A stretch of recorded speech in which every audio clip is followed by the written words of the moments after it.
எல்லாருக்கும் வணக்கம். என் பேர் டாக்டர் குரு தவான். இன்னைக்கு நாங்கள் ஒரு சுவாரஸ்யமான தலைப்பான பார்கின்சன் நோயாளிகளுக்கான சிரிப்பு சிகிச்சை பற்றி பேசப் போகிறோம்.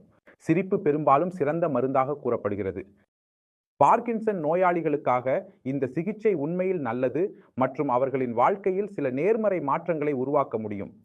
ஆனால் இப்படி இன்று ரெசிபினில் இதை பற்றி ஆராயப் போகிறோம்.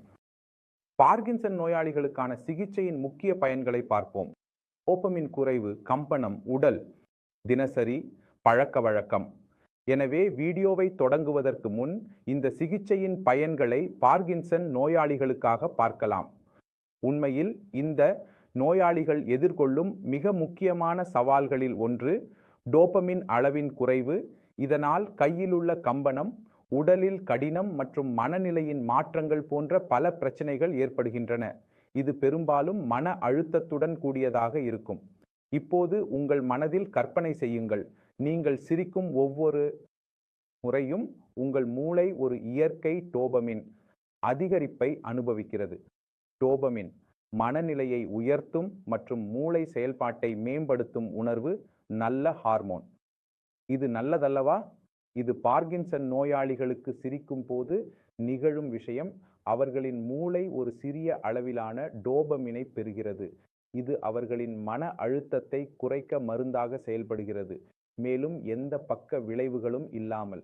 மேலும் ஒரு ஆய்வு மனநிலையை மேம்படுத்துவதற்கு பிறகு சிரிப்பு சிகிச்சைக்கு மற்ற சில பயன்களும் உள்ளன. உடல் எதிர்ப்பு செயல்பாட்டை மேம்படுத்துவது, வலியை குறைப்பது மற்றும் மன அழுத்தத்தை குறைப்பது போன்றவை. இந்த அனைத்து பயன்களும் பார்கின்சன் நோயாளிகளுக்காக மிகவும் மதிப்புமிக்கவை. நான் இதை பற்றி மேலும் விவரமாக விளக்குகிறேன். நாங்கள் சிரிக்கும்போது நாங்கள் உண்மையில் உடலில் பல மசாஜ் குழுக்களை செயல்படுத்துகிறோம். அந்த நேரத்தில் இது உடலில் ஆக்சிஜன் வழங்கலை அதிகரிக்கிறது. இது மூளை செல்களை ஊட்டுகிறது மற்றும் பார்கின்சன் நோயின் முன்னேற்றத்தை மெதுவாக்க உதவுகிறது. எனவே இப்போது சிரிப்பு சிகிச்சை மற்றும் பார்கின்சன் மீட்பு இடையிலான உறவு உங்களுக்கு தெளிவாக இருக்கும் என நம்புகிறேன்.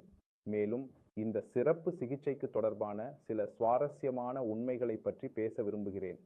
பார்கின்சன் நோய் பொதுவாக முதியவர்களில் மட்டுமே 60 முதல் 70 வயதுக்குள் காணப்பட்டது. ஆனால் இப்போது 30 மற்றும் 40 வயதினரான மக்கள் பார்கின்சன் நோயின் ஆரம்பத்தை எதிர்கொள்கிறார்கள். இது இளம் ஆரம்ப பார்கின்சன் நோய் அல்லது உயிரியல் சோதனை என அழைக்கப்படுகிறது. இந்த இளம் நோயாளிகளுக்கு இந்த நோயுடன் போராடும் போது வேலை, குடும்பம் மற்றும் சமூக வாழ்க்கையை ஒரே நேரத்தில் சமநிலைப்படுத்துவது மிகவும் கடினமாகிறது. அந்த வகையில் சிரிப்பு சிகிச்சை உணர்ச்சி மற்றும் மன சவால்களை கையாள உதவுவதற்கான ஒரு பயனுள்ள கருவியாக செயல்படுகிறது. மேலும் இது அதிக நேரம் அல்லது செலவுகளை தேவையாக்காமல் செய்யப்படுகிறது. இதுவரை உள்ள கருத்துக்கள் உங்களுக்கு தெளிவாக இருக்கும் என நம்புகிறேன். இப்போது இன்னொரு சுவாரஸ்யமான உண்மை உள்ளது.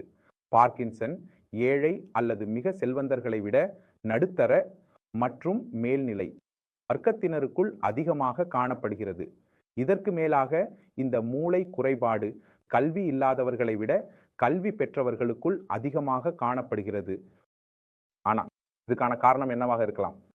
சிந்தித்து சொல்லுங்கள்.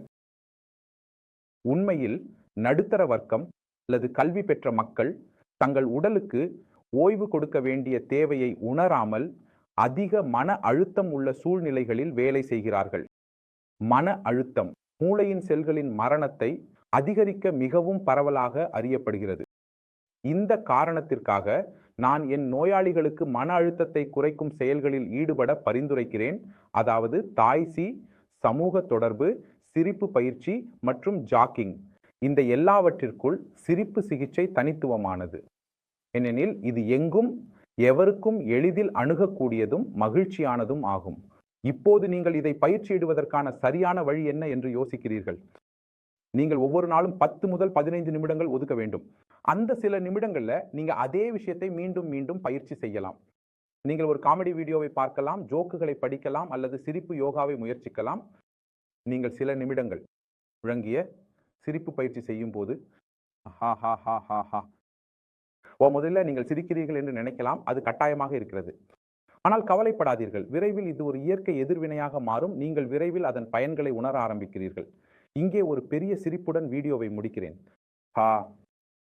ஆமா, நீங்கள் இன்றைக்கு உள்ள கருத்தை தெளிவாக புரிந்திருப்பீர்கள் என நம்புகிறேன்.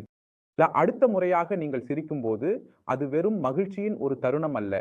இது சிறந்த மூளை ஆரோக்கியத்திற்கு ஒரு சிறிய படியாகும் என்பதை நினைவில் கொள்ளுங்கள். இந்த வீடியோ உங்களுக்கு உதவினால் எனக்கு உங்கள் ஆசீர்வாதங்களை அனுப்புவது மறக்காதீர்கள். உங்கள் நல்ல ஆசிகள் என்னை மேலும் உங்களுடன் பகிர்வதற்காக ஊக்கமளிக்கிறது. அடுத்த வீடியோவில் எல்லாரையும் சந்திக்கிறேன். அப்போது வரை கவனமாக இருங்கள். பை பை மற்றும் நமஸ்தே.